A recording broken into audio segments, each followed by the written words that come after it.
Welcome to the course module. In this module, we are going to focus on learning about what do we mean by HFSS foods, some common examples of HFSS foods, nutrition transition. We will also understand the impact these foods can have on health and their relation to the occurrence of certain diseases.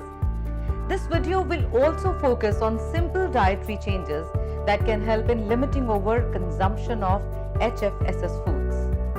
We are aware that there is a growing demand for processed food across the globe, including India. Homemade meals are getting replaced by convenience or processed foods.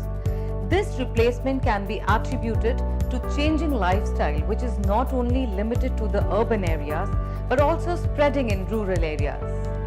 These lifestyle changes include urbanization, changing family composition, that is moving from joint to nuclear families, working couples, affordability, hectic lifestyles, and less time for cooking.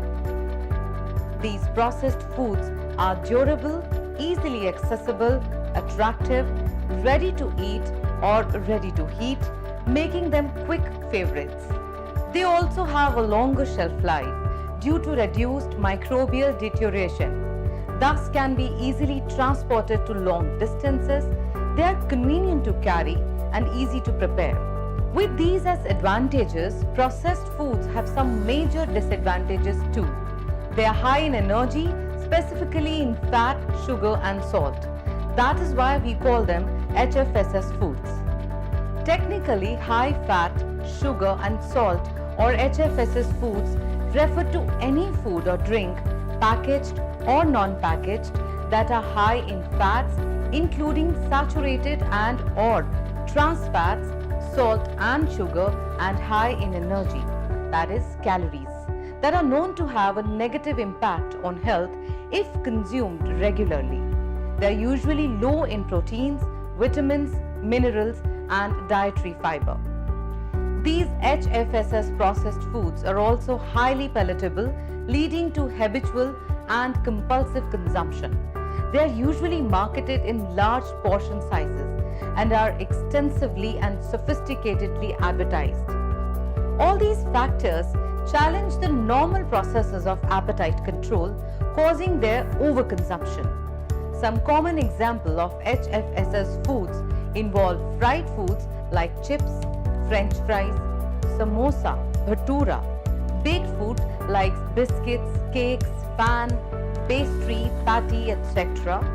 Sweets like laddu, jalebi, balushahi, peda, etc. And other miscellaneous foods like instant noodles, soups, etc. to name a few. Now that we have learnt about HFSS foods, we need to understand why is their consumption a concern. It is important to understand that overconsumption of processed foods high in fat, sugar and salt has caused a major nutrition transition in Indian population. To comprehend it better, let us quickly understand this concept of nutrition transition. Broadly speaking, changes in traditional dietary and activity pattern of a population are referred to as the nutrition transition. The dietary changes that characterize the nutrition transition include both quantitative and qualitative changes in the diet. The adverse dietary changes include shifts in the structure of the diet towards a higher energy density diet with high fat, added sugars and salt in foods. Along with greater saturated and or trans fat intake, reduced intakes of complex carbohydrates and dietary fiber, and lower intake of fruits and vegetables.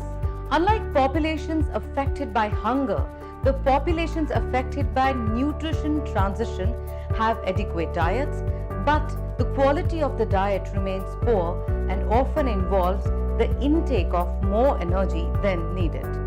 Such poor quality diets are one of the leading risk factors for overweight, obesity, and underlying diet-related non-communicable diseases like heart disease, diabetes, hypertension, and certain types of cancers. As a result, diet-related chronic diseases are rising in developing countries, including India. we have understood the overall risk that regular consumption of HFSS foods can cause. Let us go a step further and look into the specific concerns involved with HFSS foods. HFSS foods often contain high levels of fat, specifically saturated or trans fats. Overall high fat consumption is associated with obesity and other associated NCDs discussed previously. Further, trans fats, the worst of all fats, are present in baked and processed foods and is seen as a significant contributor to heart disease along with other health problems like insulin resistance, cognitive decline, to name a few. HFSS foods also contain added sugar in higher amounts. A typical example of foods with added sugar is sugar-sweetened beverage. Research studies have shown a strong correlation between consumption of sugar-sweetened beverage and weight gain or obesity in children and adults. They have high content of rapidly absorbable carbohydrates, namely sucrose and high fructose corn syrup, which also leads to increased dietary glycemic load, thereby increasing insulin resistance, cell dysfunction and inflammation.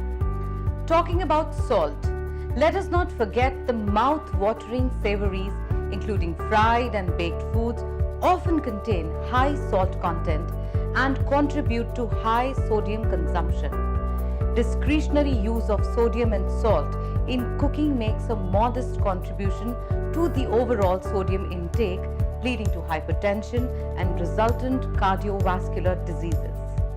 HFSS foods could be rich in one component, that is maybe high in only salt or sugar or fat, or the food can be high in combination of two or more of them.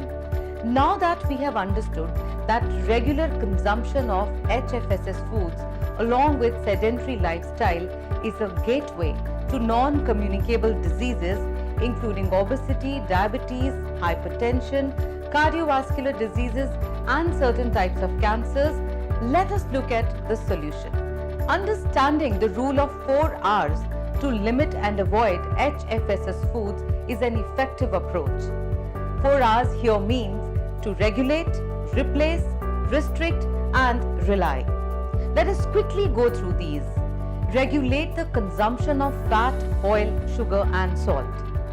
Monitor the use or amount of oil, fat, sugar and salt purchased every month. If one packet of oil or sugar or salt lasts for 6 weeks, try using it over 8 weeks. Use spoon to add oil, sugar and salt to food rather than freely pouring from the packet. Replace. Replace high fat, sugar and salt foods with fresh foods, whole grain cereals, legumes, etc. Replace saturated and trans fats with vegetable or blended vegetable oils high in mono and polyunsaturated fats and omega-3 and omega-6 rich oils like mustard, groundnut, sesame, rice bran, sunflower, etc. and use the oils in rotation. Replace salt with fresh or dried herbs, ginger, garlic, citrus ingredients like lemon juice zest or powder, tamarind, etc. Replace sugar with fresh fruits, naturally sugary foods like beetroot.